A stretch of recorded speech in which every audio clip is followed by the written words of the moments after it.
धर्म प्रेमी सज्जनों, गुरुकुलों का अस्तित्व संकट में है। गुरुकुलों की दशा दयनीय है और गुरुकुलों को इस स्थिति से निकालने के लिए विभिन्न जन प्रयासरत हैं।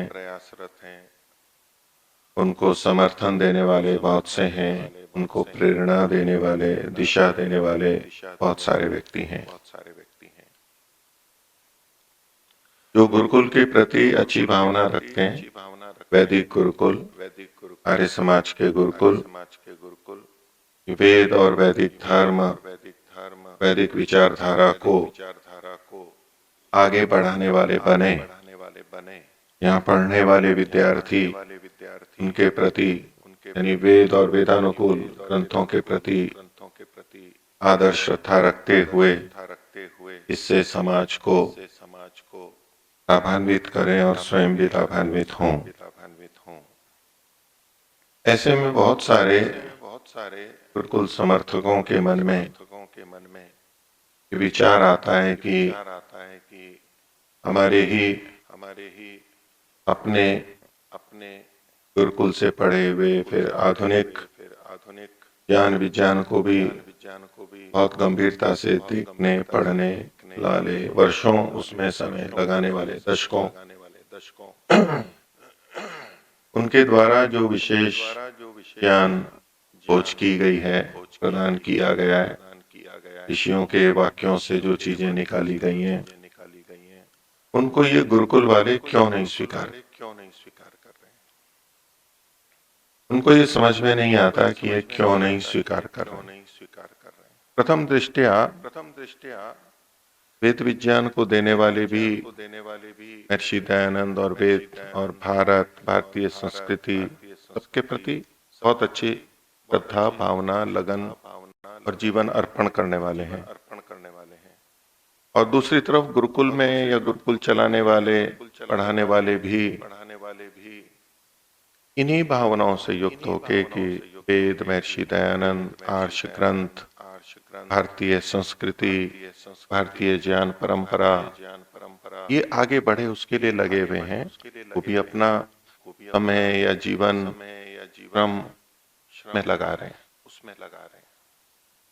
जन सामान्य को ये समझ में नहीं आता कि फिर ये स्वीकार क्यों नहीं हो जाते हैं एक दूसरे से, एक दूसरे को स्वीकार क्यों नहीं कर लेते जब लक्ष्य ही एक है। उनको तो समझ में नहीं आता फिर, लेकिन इनमें से किसी एक के द्वारा जब ये बताया जाता है कि ये इसलिए स्वीकार नहीं कर रहे हैं क्योंकि फिर इनकी प्रतिष्ठा नहीं रहेगी, इनका मान नहीं रहेगा, एक जना बड़ा हो जाएगा, इसलिए नहीं स्वीकार करते हैं, इसलिए विरोध करते हैं। अब जब जन सामान्य को और कोई कारण तो दिखाई नहीं दे रहा, समझ नहीं आ रहा है, कुछ आता भी होगा अपने मन में रखते हो जो भी, लेकिन जब उनको ये कारण बताया जाता है कि द्वेष के कारण से वो स्वीकार नहीं कर रहे हैं, इनका अस्तित्व कहाँ रहेगा, और उसको फिर जनता से प्राप्त होने वाले सहयोग के साथ भी जोड़ दिया जाए कि नहीं तो फिर इनको सहयोग कहाँ से मिलेगा, इत्यादि इत्यादि। चाहे धन हो, चाहे शिष्य वर्ग हो, यानी पुत्र हो, धनेष्णा, पुत्र इष्णा, वित्त इष्णा, तीन ही तो कामनाओं में लेके चलेंगे, और फिर ईश्वर इष्णा ठीक है, लेकिन ये तीन मुख्य हम मान लोक में, इन सब कारणों से ये स्वीकार नहीं कर पा रहे। अब जो समस्या विज्ञान निकालने वालों को है कि ये गुरुकुल वाले या विद्वान इसको समझ नहीं पा रहे हैं, या मैं समझा नहीं पा रहा हूं, समझ नहीं पा रहे हैं, दोनों में से जो भी हो, ये समझ नहीं पा रहे हैं वो, और ना आधुनिक वैज्ञानिक समझ पा रहे हैं, उनका भी मेरे प्रति उपेक्षा का भाव है। तो प्रश्न उठता है कि ऐसा क्यों हो रहा है? क्या संसार के सारे, चाहे आधुनिक वैज्ञानिक हों, चाहे प्राचीन संस्कृत आदि शास्त्र को पढ़ने वाले, वो सारे ही इतने द्वेष से और अहंकार से युक्त हैं।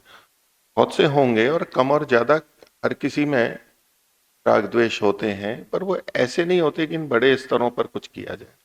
हो सकता है किसी में अधिक भी हो, लेकिन ये हो क्यों रहा है? इतने सब लोग ऐसे हैं क्या? और जो बहुत सारे इसको स्वीकार करने की स्थिति में थे, निकट भी गए, वो आज दूर क्यों हैं? अगर उनको ऐसा ही होता तो वो निकट ही नहीं जाते। प्रारंभ में अपनापन ही नहीं मानते, स्वीकार करने के लिए गए लेकिन स्वीकार नहीं हो पाया तो दूर हो गए, तो लगता है कि उपेक्षा कर रहे हैं अथवा तो विरोध कर रहे हैं।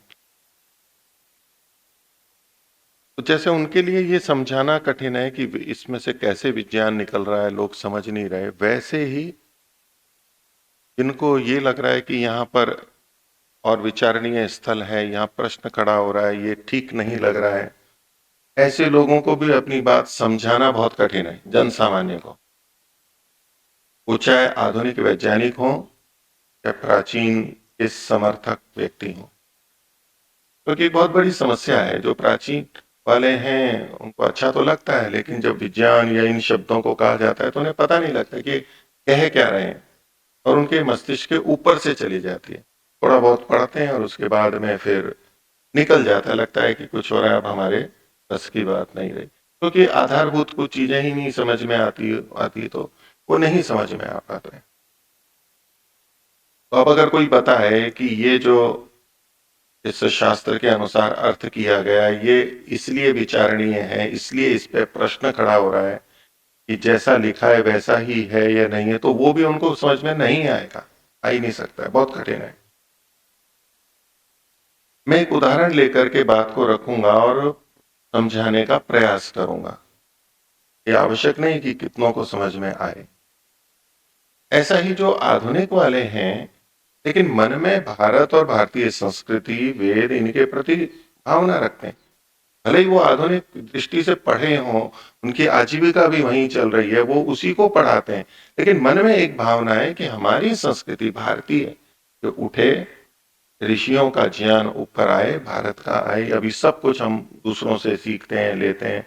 दूसरों से मतलब न जाने किस किस देश में अनुसंधान होते हैं, कोई कोई बात कहीं से आती है, कोई कहीं से, लेकिन बहुत सारी बातें कुछ देशों से अधिकतर आती हैं कि वो सारी वहीं की कह दी जाती है। वैसे तो पूरे विश्व से कहीं ना कहीं वैज्ञानिक, कहीं कहीं छोटी बड़ी बात, पूरे विश्व से, सब देशों से कम या अधिक आती रहती। उनको ये लगता है कि ये इधर से कह रहे हैं तो एक आशा जगती है, एक कोई आशा ही नहीं है, कौन इसको निकालेगा, उनको खुद को समझ में नहीं आता है। और जो कुछ आधुनिक पढ़े हुए इनका व्याख्यान करते हैं तो वो भी कुछ कईयों को समझ में नहीं आता, करें क्या। लेकिन कोई बहुत विश्वास से अपनी बात को रख रहा है, बार बार रख रहा है, तो एक आशा स्वभावतः जगती है, लेकिन समझ में उनको भी नहीं आ रहा है। मैं एक उदाहरण आपके सामने लूंगा, उसमें कितना समय लगता है वो देखने की बात है, पर अभी 2-3 दिन हैं मैं यहाँ पर हूं, मैं प्रयास करता हूं कि उस विषय को रखा जाए। तो पृष्ठभूमि के रूप में कि उनका कहना है, जो मैंने पीछे भी कई बार कहा, कि जो भारतीय है वो शुद्ध भारतीय होना चाहिए। तकनीक है वो भारतीय यानी स्वदेशी, या तो कहें वैदिक होनी चाहिए। अब स्वदेशी के नाम पर या भारतीय के नाम पर बहुत सारी चीजें प्रचलित हैं समाज में। उन्होंने उदाहरण भी दिया कि ये सैटेलाइट है, कहते हैं स्वदेशी है। तो ये सैटेलाइट स्वदेशी है तो इसका मतलब क्या है? वो जो मैं गाय, दूध और घी का उदाहरण दे रहा था, वो उस संदर्भ में उनका दिया हुआ है। अब कई बार हमारे देश वाले स्वदेशी कहते हैं, स्वदेशी तकनीक से कई बार कहते हैं कि इतने प्रतिशत स्वदेशी है, बना है। तकनीक नहीं, यंत्र यहाँ बने, कुछ उसके अवयव जो भी सैटेलाइट है, कुछ भाग यहीं बन गए हैं, कुछ मुख्य भाग जो यहाँ बन ही नहीं सकते, कुछ भाग जो विदेशों से लिए जाते हैं। तो एक तो होता है पूरा का पूरा विदेश से ही यंत्र लेना और भेजना सैटेलाइट को, उपग्रह को। एक होता है कि कुछ अवयव यहाँ बना लिए, कुछ विदेश से आए, लेकिन उनका जो जोड़ है वो भारत में किया गया।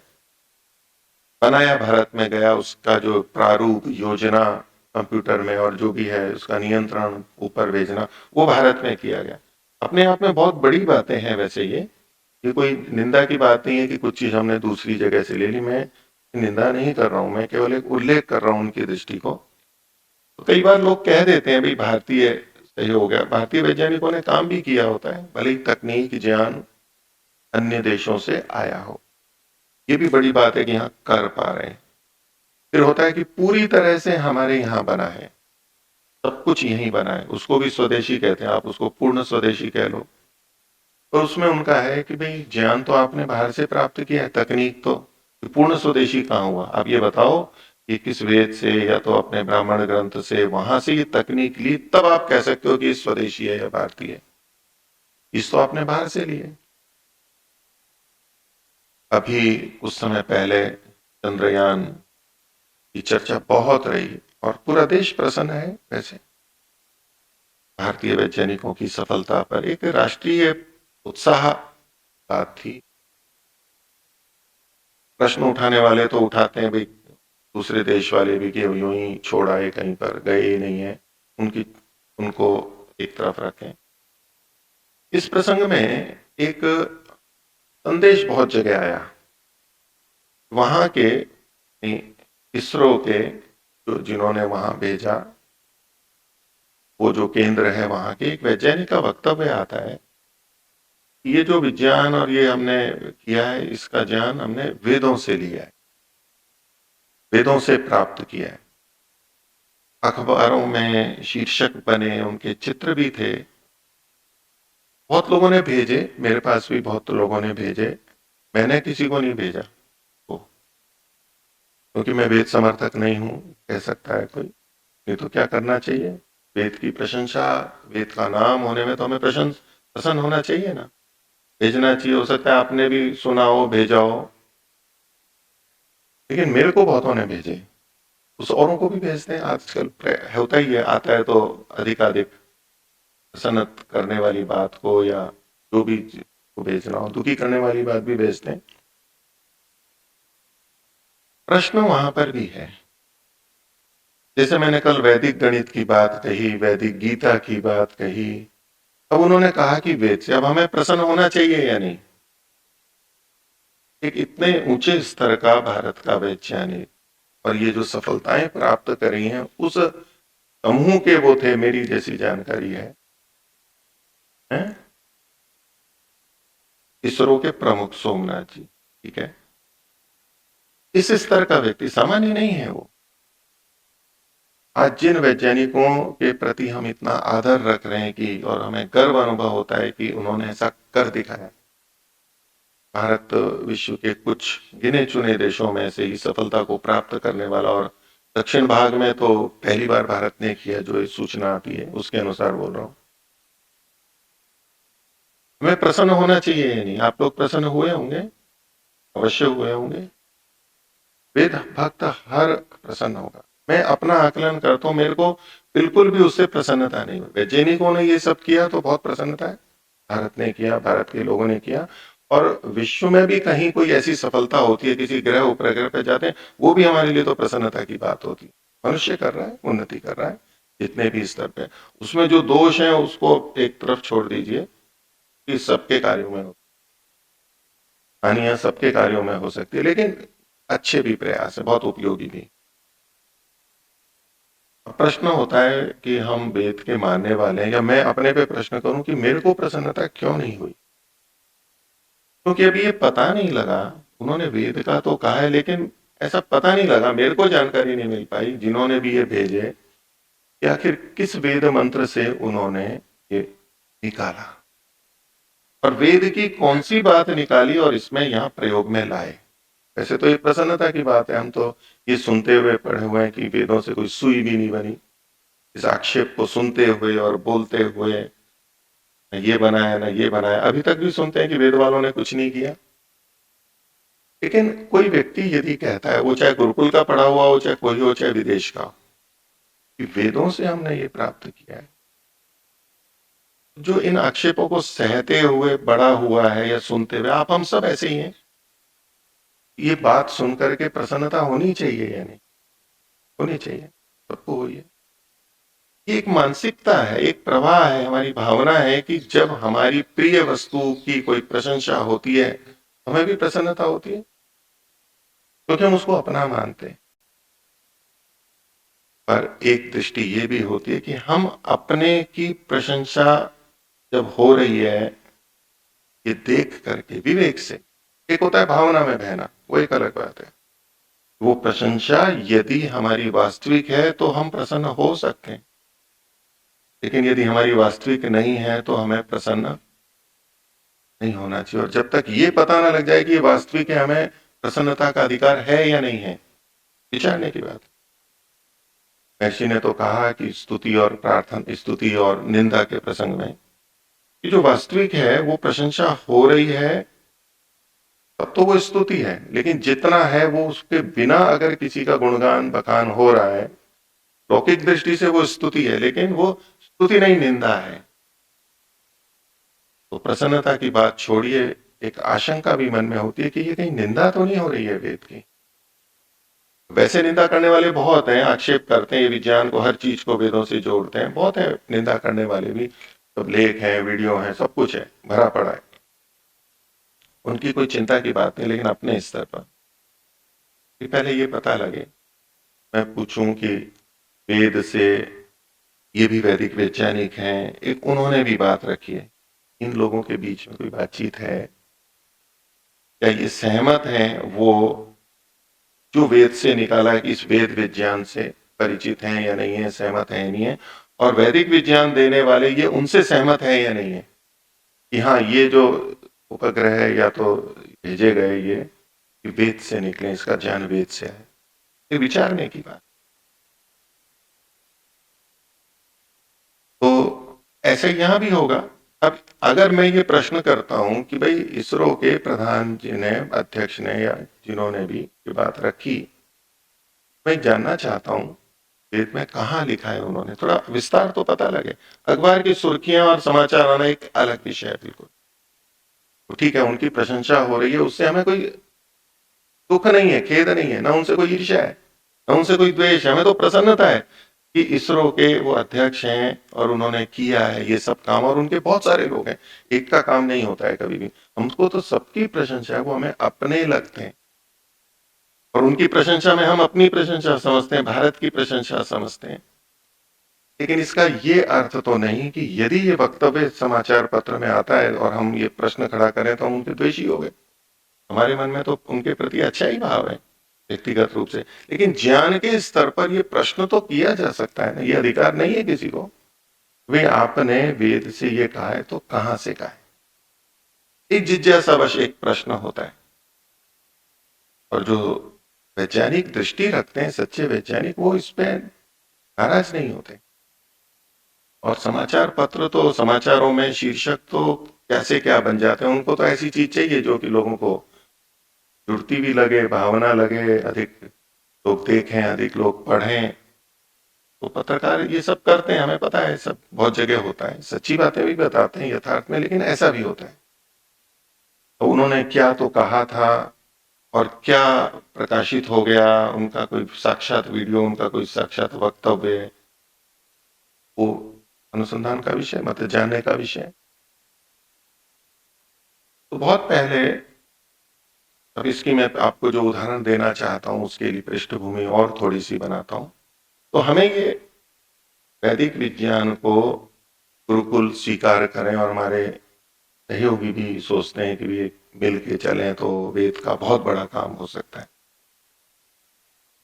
तो प्रारंभ में जब ये सब चीजें हुई, उनके लेख आए, वक्तव्य बहुत सुने मैंने, तो उसमें ऐसा प्रतीत हुआ कि भाई ये महर्षि दयानंद की विचारधारा से भिन्न जा रहे हैं, विरुद्ध जा रहे हैं, दिशा गलत पकड़ लिए। और उस समय मैंने, आज से 10 11 साल 12 साल हो गए होंगे, परोपकारी में एक लेख भी लिखा था, और उसका बहुत बुरा भी लगा कि भाई ये ऐसा लिख रहे हैं। फिर उसके ऊपर एक पुस्तक भी आई, सत्यजित भ्रम भंजन, भ्रम का भंजन, उस लेख के ऊपर। वो पुस्तक भी छपे 10-12 साल हो गए। फिर मैं कर देता, उससे पहले उनसे कई बार बातें हुई हैं, फिर मेरे से तो बात नहीं होती, वो उस पात्र नहीं समझते, ठीक है, लेकिन हम तो थोड़ा देख सकते हैं अपनी समझ से। और जन सामान्य का दबाव होता है कि भाई आप स्वीकार क्यों नहीं करते, तो उस नाते हमें कुछ करना ही होता है, और व्यक्तिगत जिज्ञासा भी होती। फिर लेख थे, उन्होंने अपने उसमें भी कहा। उसके बाद में वो लेख फिर बंद भी हुए, मैं तो उत्तर दे रहा था। उन्होंने डॉक्टर धर्मवीर जी को कहा, अपने वीडियो में भी बोला है, लेख आ रहे हैं, आप देखते हैं क्या? डॉक्टर धर्मवीर जी संपादक थे, और फिर लेख आने बंद हो गए। उनके हिसाब से डॉक्टर धर्मवीर जी ने कहा कि भाई ये ऐसा है, और गलत समझ के फिर उन्होंने लेख रुकवा दी। मेरे को डॉक्टर धर्मवीर जी ने कभी नहीं कहा कि आप लेख मत लिखो। लेख तो मैंने खुद ने बंद किए, क्योंकि हमारे अपने बहुत सारे व्यक्ति बोले कि भाई इससे प्रतीति होती है कि विद्वान आपस में झगड़ रहे हैं, परस्पर विरोध है, वैसे ही बहुत झगड़ा है और आप ये प्रस्तुत कर रहे हैं। मैंने सबको बहुत समझाया कि भाई ये व्यक्तिगत विरोध नहीं है। मैंने तो पहले उनको ये कहा था कि भाई हम आपसे और अच्छे से बात करते हैं, मैं आप जहां को वहां आता हूं। आपको व्यक्तिगत बात करनी है तो वो, आपको अपने कुछ लोगों को साथ में लेके बात करनी हो अलग कमरे में तो वो, आपको यदि हो कि नहीं मैं तो मंच पे बात करूंगा तो मंच पे कर लें, आपको है कि कोई निर्णायक बैठा के करें तो वहां बात कर लें। जो ठीक होगा हम स्वीकार कर लेंगे, और अगर आपको कुछ ठीक लगता है तो आप स्वीकार कर लेंगे, चर्चा तो कर सकते हैं, और स्वीकार करें या ना करें। और वो सब तो हुआ नहीं। हमारे पास फिर क्या उपाय होता है कि हम कहीं लेख ही लिखते हैं। और दूसरी चीज तो सार्वजनिक हो रही है उसके बाद में, व्यक्तिगत तो पहले प्रयास हो चुके थे। सीधे कभी भी सार्वजनिक नहीं जाता हूं मैं। वो चाहे स्वामी सत्यपति जी का योग दर्शन हो या तो और पुस्तकें हो, उसके लिए यहाँ भी मैं व्यक्तिगत कहता हूँ, उनकी अध्यक्षता में विचार होता है, उसके बाद कहीं होता है तो लेख की बात आती है। अपनों के साथ पहले बैठ के बात की जाती है, दूसरों से भी। दूसरे भी मत संप्रदाय वाले कई थे, तो मेरे को विरोध लगा तो मैंने उनको व्यक्तिगत पत्र लिखा, उनसे जाके मिला, उनसे व्यक्तिगत पत्राचार हुआ, उसके बाद में फिर कहीं लेख की बात आती है। क्योंकि व्यक्ति की निंदा या व्यक्ति को बुरा बनाना ये प्रयोजन ही नहीं है। पर ठीक है, कुछ लिखते हैं तो ये चीजें भी होती हैं, लोगों को लगता है। तो लेख बंद कर दिए। मेरे अपने जो निकट के थे उन्होंने कहा, मैंने कहा कि भाई मैं नहीं समझा पा रहा हूं कि भाई ये लेख लिखना उचित है, लिखने चाहिए, तो सबको भिन्न ही लगता है। तो मैंने लेख बंद कर दिया, लेकिन डॉक्टर धर्मवीर जी ने नहीं रोका मेरे को।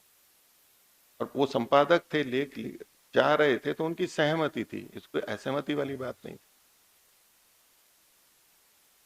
फिर बहुत बाद में ये पुस्तक हो गई, आ गई, वर्षों हो गए। वेद विज्ञान आलोक 2017 में आया, इसमें जो लिखा है, बाकी तो चीजें हो चुकी थी, नहीं पढ़ पाए। फिर कोरोना आ गया। 2020 में समय मिला तो मैंने ये देखा, घंटों दिनों तक मेरे अपने कहते थे कि ये किस में लगे हुए हो। वो लोग देखते हैं तो बंद कर देते हैं, नहीं समझ में नहीं आ रहा है ये तो। मैंने घंटों और दिनों लगाए इसमें, बाकी सब काम करते हुए, जितना यहाँ रहते हुए पढ़ना पढ़ाना, व्यवस्था के अलावा जो मेरे को जितना समय स्वाध्याय के लिए मिलता था, मैंने घंटों लगाए इसमें, दिनों लगाए, सप्ताहों का आप कह सकते हो, लंबा समय। उसमें मेरे को, मैंने कहा प्रारंभ करते हैं। फिर जो उनका एक आया कि मेरा विरोध कब तक, तो पहला वीडियो आया, उसकी पृष्ठभूमि बता रहा हूँ आपको मैं फिर उस बिंदु पे भी चर्चा करूंगा। मैं देख रहा था तो उसमें भूमिका में मैं जो देखिए जो उद्धृत कर रहा हूं या जिनका नाम आ रहा है, मैं उनकी निंदा की दृष्टि से कुछ नहीं कर रहा हूं, लेकिन एक तथ्य के रूप में रखना पड़ रहा है मेरे को, ताकि कोई मेरा ईमान हानि करने का प्रयोजन नहीं है। इनके प्रारंभ में संस्तुति एक तो मैंने पंडित सत्यानंद जी वेदवागीश की आपको बताई थी, जिसमें उन्होंने इनको ऋषि पदवी के लिए अपनी अनुशंसा की थी। इसी में डॉक्टर सत्यपाल सिंह जी, जो कि अभी बागपत और उधर मेरठ के सांसद हैं, बागपत के हैं या मेरे बागपत के हैं संभवतः, और जो कि केंद्रीय मंत्री भी रहे हैं, और उस समय वो मानव संसाधन विकास और जल संसाधन, नदी विकास और गंगा संरक्षण राज्य मंत्री थे भारत सरकार में। अभी गुरुकुल कांगड़ी के कुलाधिपति हैं, सेवानिवृत्ति का समय होगा लगभग उनका। उनका ये एक इसमें संदेश छपा है, भारत सरकार का चिन्ह भी है।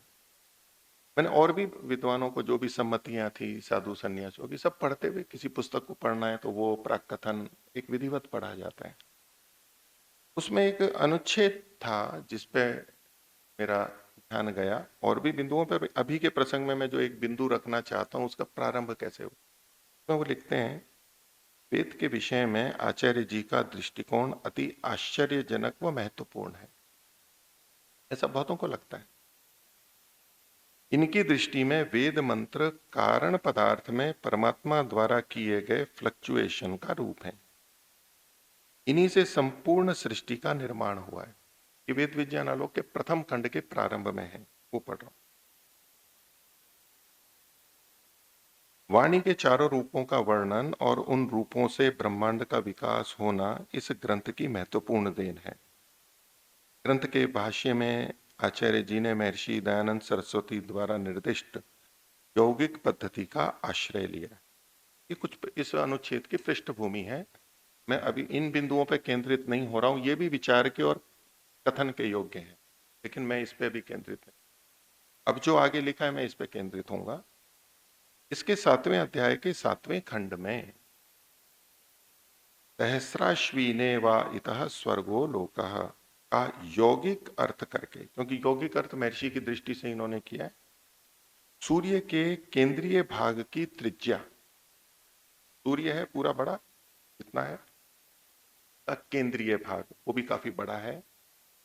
केंद्रीय भाग उसको मानते हैं जिसमें नाभिकीय संलयन होता है, फ्यूजन होता है, तो ऊर्जा उत्पन्न होती है वहां और हमें फिर प्राप्त होती है। आधुनिक दृष्टि से बोल रहा हूं, जो माना जाता है, ये भी वैसे ही मानते होंगे। ये एमएससी हैं डॉक्टर सत्यपाल सिंह जी। तो उसमें दो हाइड्रोजन के परमाणु मिल करके हीलियम बन, एक परमाणु ग्रह अपने संयंत्रों में ऊर्जा निकलती है, वो नाभिकीय विखंडन से निकलती है, ये संलयन से होती है, यानी मिलकर। तो वो जहां पर होता है वो सूर्य का केंद्रीय भाग माना जाता है, उसकी त्रिज्या की बात है। तो ये कहते हैं सूर्य के केंद्रीय भाग की त्रिज्या 1,50,50,545 किलोमीटर निकालना। गणना, गणित तो आ ही गई है, और गणित से अभिव्यक्ति ठीक होती है, और इसीलिए वैज्ञानिक कहते हैं कि गणित बताओ तो स्पष्टता हो। गणित से जहां स्पष्टता होती है वहां पर दिक्कत भी खड़ी होती है अगर ठीक से गणना नहीं की गई हो। जैसा कि आचार्य जी भी बोल रहे थे कि अलग अलग थ्योरियां हैं, वो गणित के हिसाब से अपना अपना करती हैं। अगर सब गणित से निकाल रहे हैं तो सब एक होने चाहिए, गलत क्यों होने चाहिए, उनकी दृष्टि थी। इसलिए गणित के आधार पर मेरे वेद विज्ञान को तोलना ठीक नहीं है, तो गणित का तो आधार ही ठीक नहीं। जबकि वहाँ वास्तविकता यह है कि जो विभिन्न थ्योरी वाले गणित लगाते हैं एक सीमा तक लगाते हैं, उसके आगे उनकी उनकी थ्योरी या सिद्धांत या जो परिकल्पना है, हाइपोथेसिस है, उसको सिद्ध करने के लिए गणित के सामान्य नियम काम नहीं करते, फिर वो कुछ परिकल्पनाएं करते हैं, उसमें भिन्नताएं करते हैं। वो सब पूरी पूरी तरह गणित के अनुसार नहीं चलते हैं, एक सीमा पे जा करके वो प्रचलित गणित के मानकों से भिन्न भी कुछ करते हैं अपनी परिकल्पना के अनुरूप। इसीलिए भेद है। तो वास्तव में ये गणित का दोष नहीं है। गणित का प्रयोग करते हुए कुछ अंशों में वो गणित को भिन्न रूप में प्रस्तुत करते हैं, अलग अलग परिकल्पना वाले आधुनिक भी। तो गणित से जाएंगे तो दोष भी पकड़ में आता है। तो ये 1,50,545 किलोमीटर निकालना वैदिक विद्वानों के लिए आश्चर्य का विषय होगा। जब इसको पढ़ेंगे, इनके लिए आश्चर्य का विषय होगा, वैदिक विद्वानों के लिए। वैदिक विद्वान अधिकतर गुरुकुल के पढ़े हुए, दूसरे भी हो।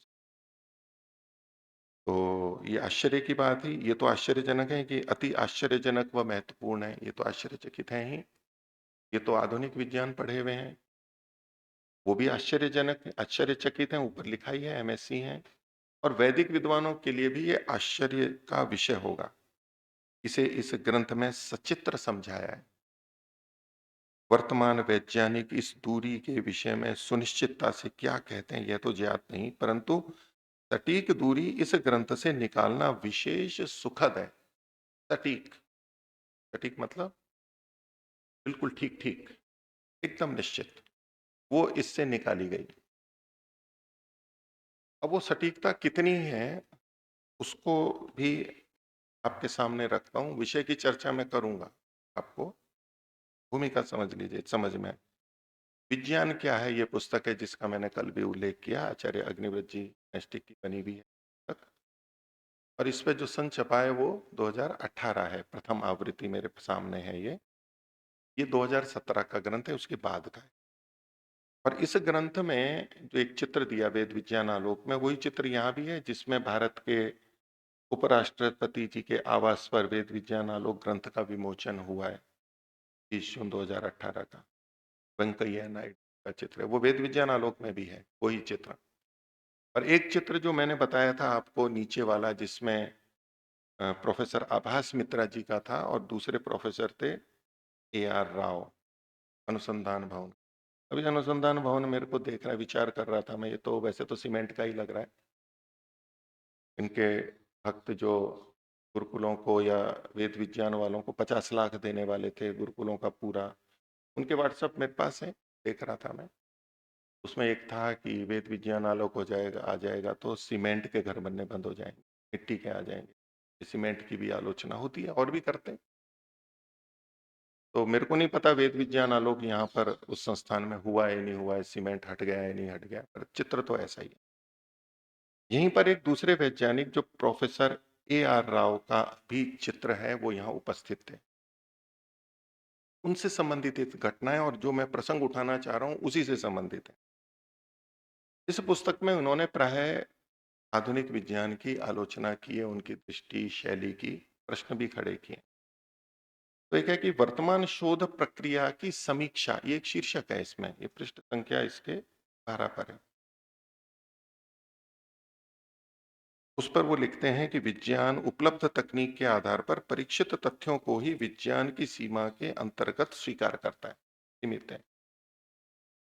मान लें कि कोई वैज्ञानिक किसी दीवार के निकट खड़ा है, परंतु उसके पास उस दीवार की ऊंचाई नापने का कोई साधन उपलब्ध नहीं है वैज्ञानिक के पास में। यदि कोई अन्य व्यक्ति जो ऊंचाई को अपने अनुभव से नापने में सक्षम हो, उसकी ऊंचाई बता दे, तब वह वैज्ञानिक उस व्यक्ति के द्वारा मापी गई ऊंचाई को कभी वैज्ञानिक नहीं मानेगा। ये वैज्ञानिकों के प्रति दृष्टि है। कैसी? एक वैज्ञानिक जो दीवार के पास खड़ा है लेकिन उसके पास नापने का साधन नहीं है, लेकिन एक दूसरा सामान्य व्यक्ति जो वैज्ञानिक नहीं है, उसके पास अनुभव से उसकी ऊंचाई बता देता है, तो वैज्ञानिक उसको मानेगा नहीं। ऐसे वैज्ञानिक तो देखने में नहीं।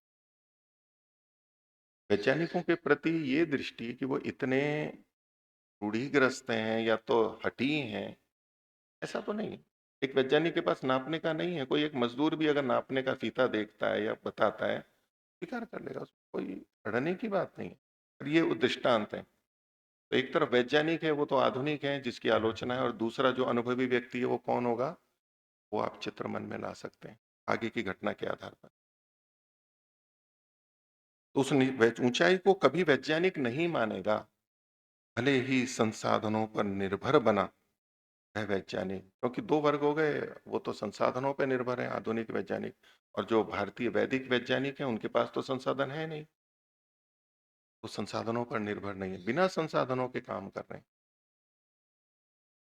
तो भले ही संसाधनों पर निर्भर बना वह वैज्ञानिक स्वयं उसकी ऊंचाई नहीं बता पाए, लेकिन फिर भी मानेगा नहीं दूसरा। ये दुख है वैदिक वैज्ञानिकों को, वो हमारी बात मान नहीं रहे हैं, उसकी अभिव्यक्ति है। आश्चर्य है कि तकनीक की अधीनता जिसकी विवशता है, जो तकनीक की अधीनता है, ये उनकी विवशता है। जैसे हम इंद्रियों के दास होते हैं, हमारी इंद्रियों से विवशता होती है, ऐसे संसाधनों से, प्रयोगशालाओं से विवशता है कि के आगे वो निकलने पराधीन हो जाता है ना व्यक्ति यंत्रों से। वैज्ञानिक सारे पराधीन है अपने यंत्रों से। अधीनता जिसकी विवशता है, वह किसी सूक्ष्म व दूरगामी बुद्धि संपन्न व्यक्ति की कोई बात मानने को उद्यत नहीं है। ये तो संसाधनों से एक गुलाम है एक तरह से। और ये फिर एक व्यक्ति और है जो किसी सूक्ष्म व दूरगामी बुद्धि संपन्न व्यक्ति की कोई बात मानने को उद्यत नहीं है। कौन है वो व्यक्ति, वो आप स्वयं समझ सकते हैं। मैं अपने अनुभव का एक प्रसंग यहाँ पाठकों को बताना चाहूंगा। एक बार मैंने Tata institute of fundamental research TIFR Mumbai में एस्ट्रोनॉमी व एस्ट्रोफिजिक्स के प्रोफेसर AR राव से निवेदन किया। ये वही है जिनका चित्र यहाँ पर है, जो वहां अनुसंधान भवन भीनमाल में उद्घाटन के लिए उपस्थित थे। उनसे निवेदन किया कि वे सूर्य के नाभिक की त्रिज्या की गणना करके रखें। सूर्य के नाभिक की, वही जो मैंने पीछे बताया जहां संलयन की होती है, ऐसा वो मानते हैं। मैं मुंबई आ रहा हूं। तो तब तक ये भाष्य हो चुका था, या निकाल चुके थे, छपा था या नहीं छपा था, छप भी चुका होगा, फिर ये तो घटना पहले की है, छपा नहीं होगा लेकिन निकल चुका था। आगे लिखते हैं, जब मैं उनके पास पहुंचा तो उन्होंने अपनी गणना लगभग 1,66,000 किलोमीटर बताई। 1,66,000, लेकिन उसके पहले शब्द क्या है? लगभग। लगभग। तो विज्ञान सटीक और बिल्कुल सही सही होता है या लगभग की बात करता है? सटीक होना चाहिए ना विज्ञान तो, बिल्कुल यथावत। ये लगभग किलोमीटर बताई, अर्थात उनकी गणना पूर्ण निश्चित नहीं थी। लगभग के कारण कह रहे हैं, पूर्ण निश्चित नहीं थी।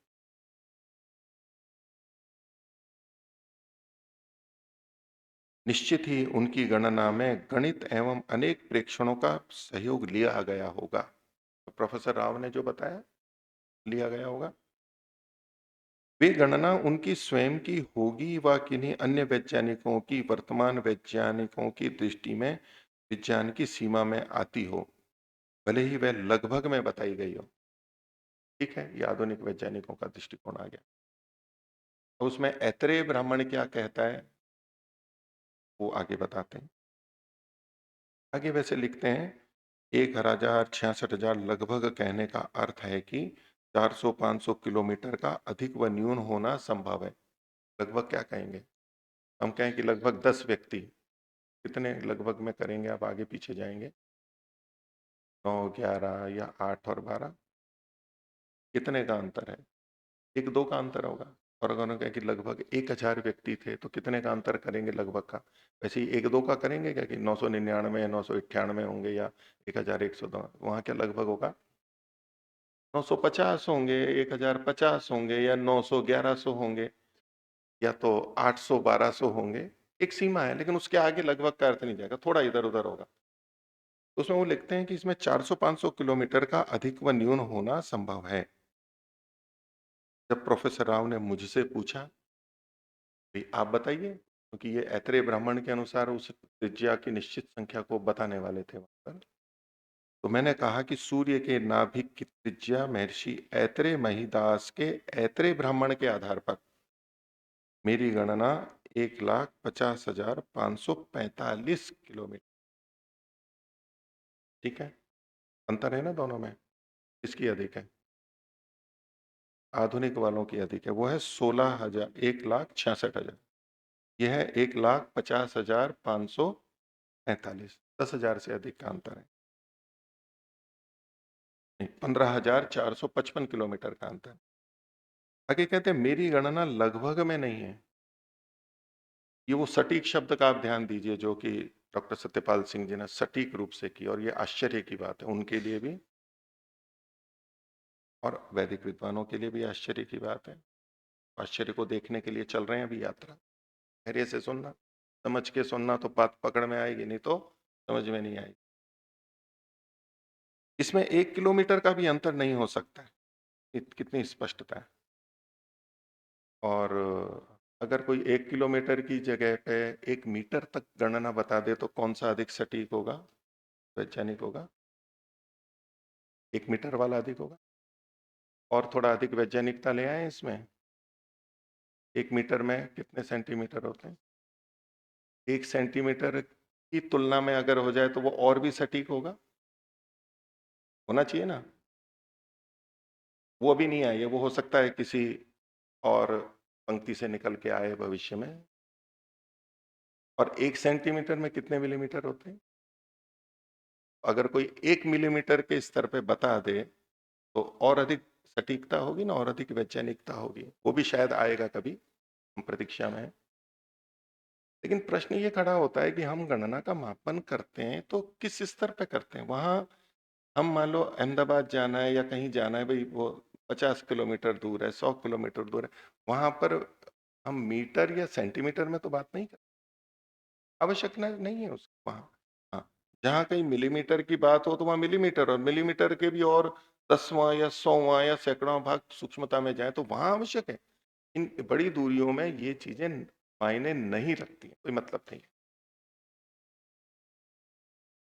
1 किलोमीटर का भी अंतर नहीं हो सकता, जबकि वर्तमान विज्ञान की गणना में 400-500 किलोमीटर का अंतर आने की पूरी पूरी संभावना है।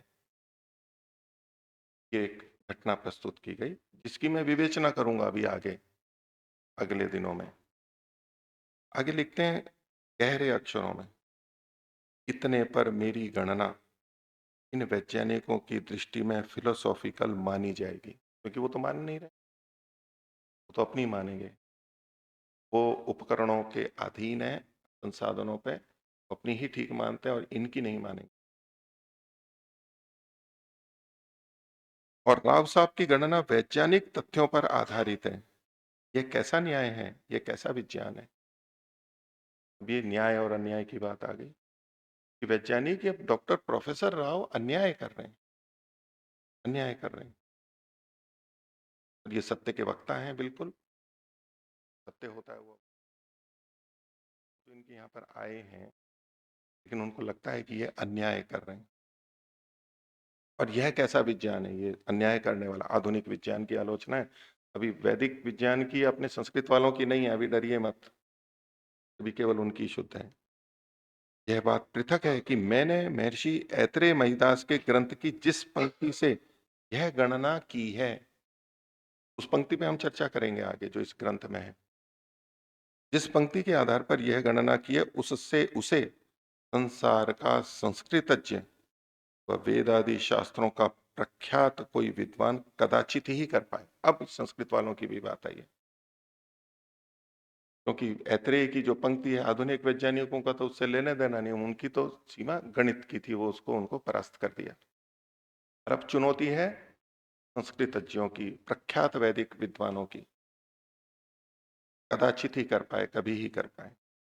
और यहाँ जो लिखा है कि इसमें भूमिका प्रशंसा में डॉक्टर सत्यपाल सिंह जी ने, ये इतने किलोमीटर निकालना वैदिक विद्वानों के लिए आश्चर्य का विषय होगा। वहां भी बिल्कुल वही बात है, वही बात है।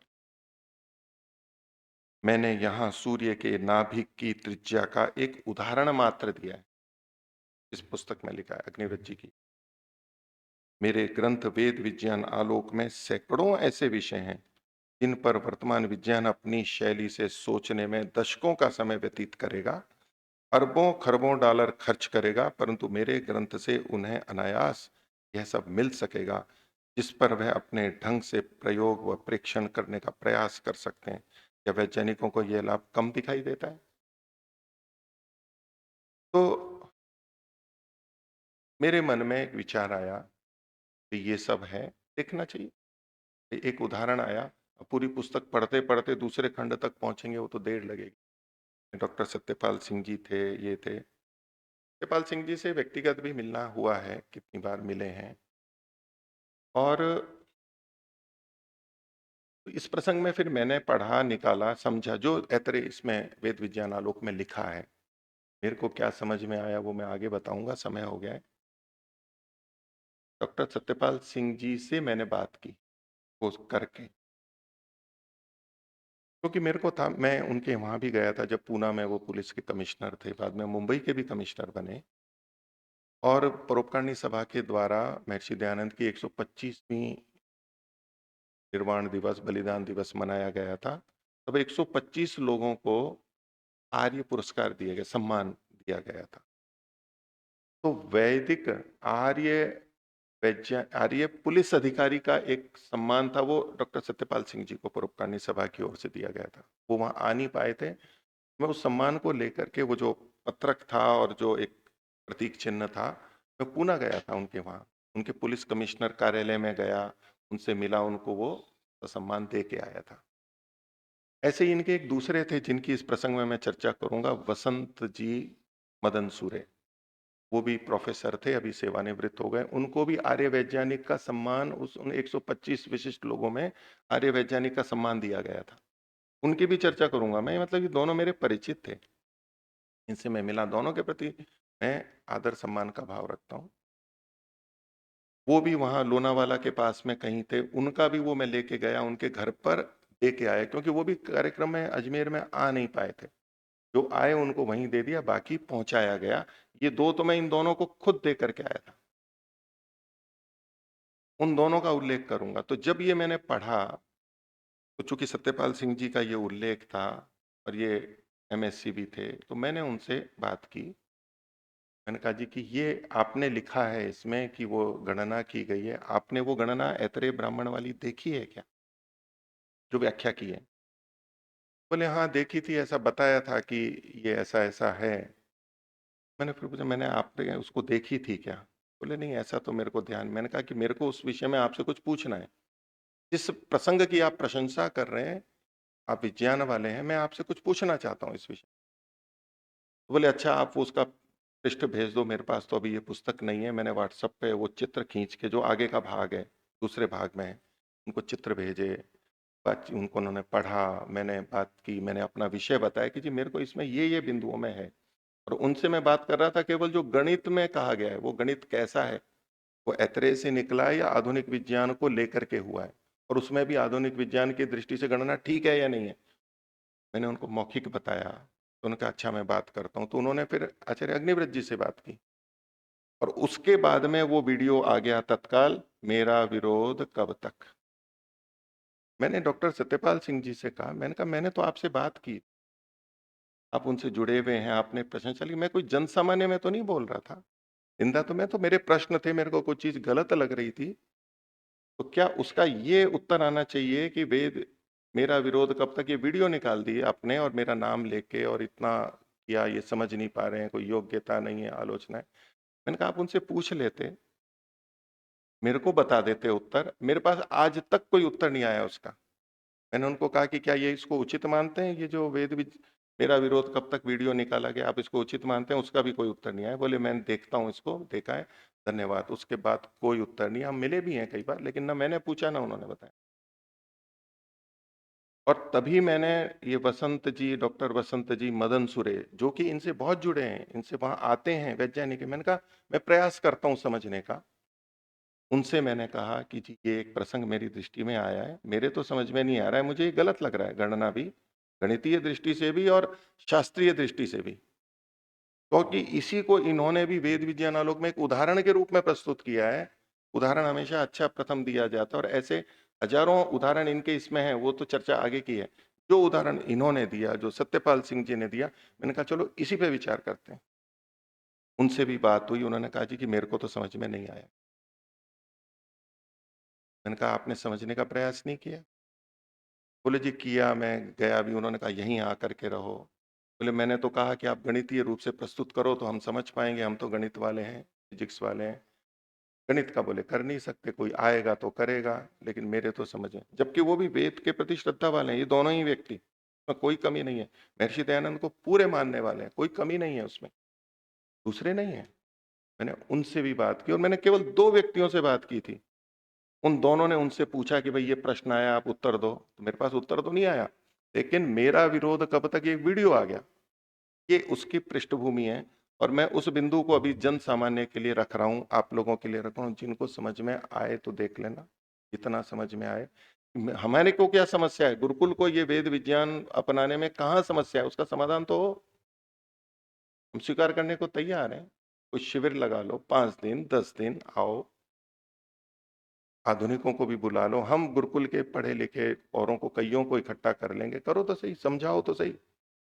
अब वहां मेरे को क्या समस्या थी, वो मैं जो समझदार हैं आधुनिक वैज्ञानिक वाले, उनके लिए भी रख रहा हूं।